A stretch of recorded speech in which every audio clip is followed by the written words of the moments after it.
Si Jones, na kilala rin bilang Jones the Dissector, ay ang pinakakilalang mass murderer sa Saban City at isa sa mga bilanggo sa Trick Tower na ginamit upang subukan ang mga examinee sa 287 Hunter exam. Kilala siya sa kanyang pambihirang lakas at kalupitan sa kanyang mga biktima. Kung sakaling magkakaroon siya ng nen, tiyak na magiging mas malakas at mas mapanganib pa siya. Narito ang isang teorya kung gaano siya kalakas at kung may kakayahan ba siyang talunin si Ovogin. Batay sa kanyang pisikal na lakas at estilo ng pakikipaglaban, malamang na si Jones ay isang enhancer.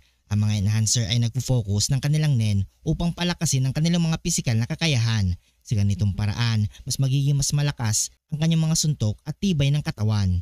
Dahil sa kanyang likas na brutalidad at karanasan sa pakikipaglaban, madali niyang mai-adapt ang paggamit ng nen sa kanyang estilo. Maaaring magkaroon siya ng mga teknik tulad ng pagpapalakas ng kanyang mga kuko o kaya pagpapataas ng kanyang mga resistensya sa mga atake. Maaari niyang pahabain at patigasin ang kanyang mga kuko gamit ang nen na kayang tumagos kahit sa mga matitigas na materyales. Gamit ang nen, magagawa niyang gawing matibay na parang bakal ang kanyang katawan, nagbibigay ng proteksyon laban sa mga atake.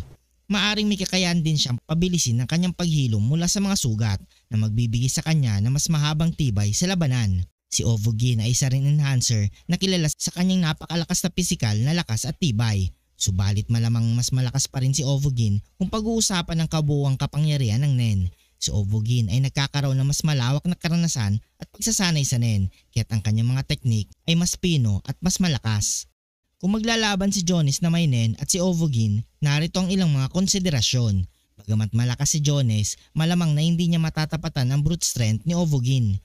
Si Ovogin ay kilala sa pagbasag ng mga bungo ng kanyang mga kalaban gamit lamang ang isang suntok, isang bagay na hindi madaling mapantayan. Ang karanasan ni Ovogin sa paggamit ng nen at sa mga laban ay malamang na magbigay sa kanya ng malaking kalamangan. Ang kanyang mastery ng nen techniques tulad ng Big Bang Impact ay isang malaking bantas sa kahit sino mang kalaban. Maaring magkaroon ng isang maliit na bentahe si Jones sa kanyang brutalidad at unpredictability. Subalit si Ovogin ay hindi basta-basta mapapatalo lamang sa ganitong paraan. Ang kanyang kakayahan na makipaglaban ng harapan at ang kanyang mataas na tibay ay magbibigay sa kanya ng edge sa laban. Habang si Jones na may nen ay magiging isang napakalakas na mandirigma, malamang na hindi niya matatalo si Ovogin. Ang karanasan, lakas at mas mataas na antas ng paggamit ng nen ni Ovogin ay magbibigay sa kanya ng malaking kalamangan.